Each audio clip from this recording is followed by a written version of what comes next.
Hello and welcome to Geigenomics. For people who don't know me personally, I've been a student of Austrian economics for the last 4 years of my life.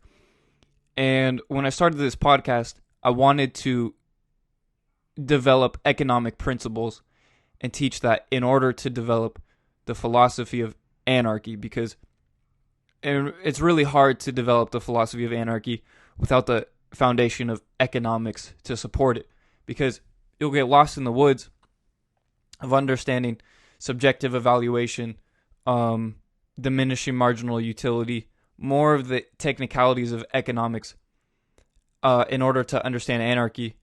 So let's say forget the economics for now, for this episode, and let's just dive right into anarchy. Now, anarchy is essentially the idea of natural government. So, a natural government is like a natural government is a network of proprietary organizations. What this includes is insurance companies, credit and banking agencies, private security services, these types of things. And in insurance companies will, in an anarchic order, essentially create a natural government. However, it's a very distinct difference between a natural government and a coercive government. What we have under a democracy and what you have under communist regimes and socialist regimes are coercive governments, forcing people to fill the tasks and the roles that the society demands or requires. However, in a natural government or organization, you have people incentivized to provide services based off the profit motive. But I mean, there's more to that, because you obviously have services that are profit losses, and that's one example would be like parking lots, where they're roads for allowing people to park, but they're not necessarily making money. So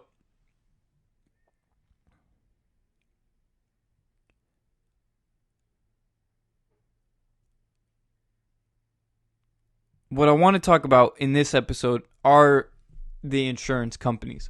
And sort of, if we could, try to get someone to understand anarchy in 10 minutes, the way I would go about doing that is understanding understanding social organizations, in the sense that, okay, if you have every individual is living in a group that composes a society, what you would have is a life score. And this life score is backed by your insurance company that determines whether or not you've met your contracts and have fulfilled them.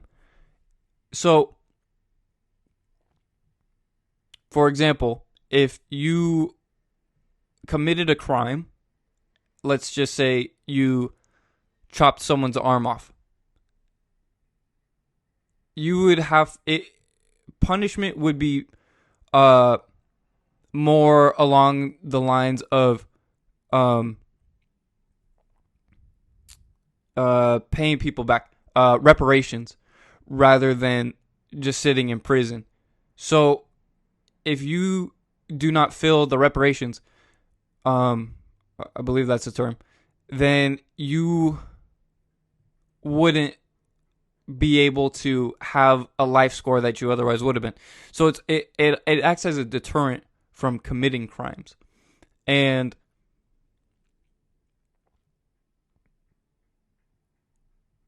essentially, once you pay your contract off of you're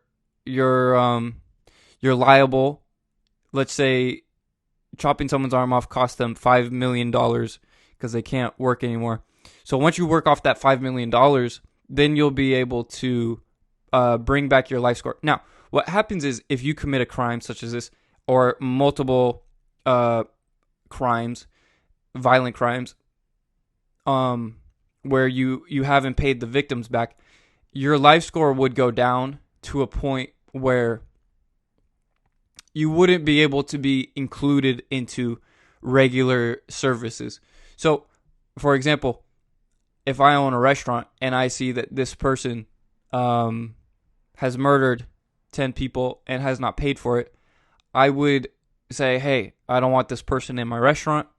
Now, that person maybe wouldn't be accepted into multiple restaurants or grocery stores, to the point where they're not allowed into using other people's services who own these services. So they'll become an outcast, a social outcast. And it might become so severe that they'll become basically imprisoned in the confinements of their own home. So again, like, this is just to point out that anarchists are not idealists or trying to find some utopia. The punishments for crimes may be more severe than what we have today under democratic punishments, because these are just arbitrary judgments left to a judge. Say drunk driving, for example.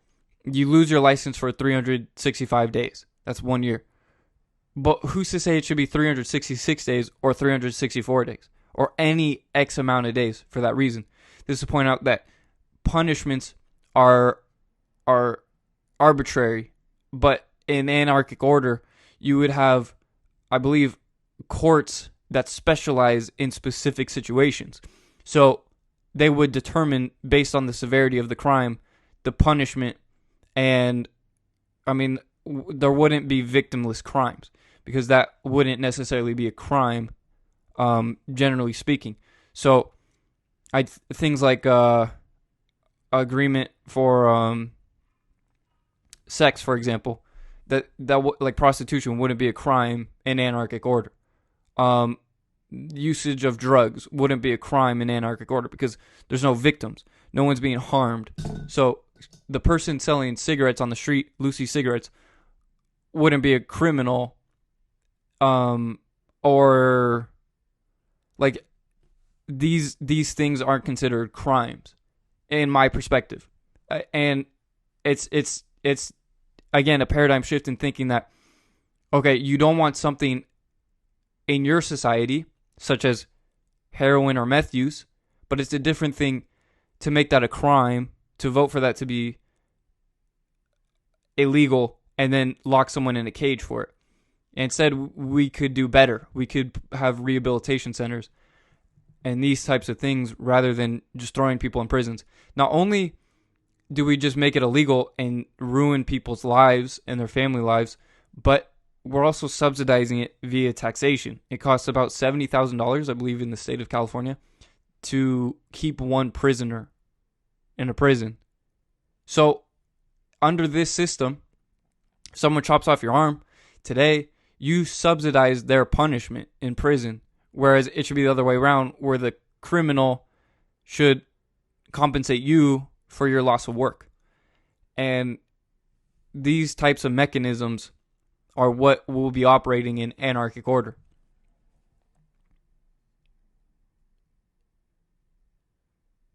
So going back to insurance companies, in a free market, insurance companies provide protection based upon actual estimates of the risk associated with each event. In a free market, coverage could also include protection of life and property from unnatural causes such as violence.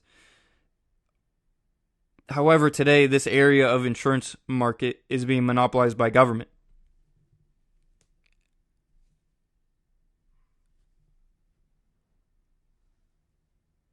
So, governments have a monopoly on protection in the form of police, but under anarchic order, it would be insurance companies taking the role as the natural government who do not want to pay a claim. If you get robbed and you have insurance coverage for the things that got stolen, they want to reduce the payments of the claims by increasing the amount of security. So you have more security under anarchic order. And what I'm really trying to do is take this word back from the anarcho-communists or the anarcho-socialists, creating this idea that, oh, anarchy is Molotov cocktails in the street. Well, no. We have Molotov cocktails and rioters because the streets are public. But if you privatize the streets, you have more security. It's a private street. So furthering the idea of the life score idea is that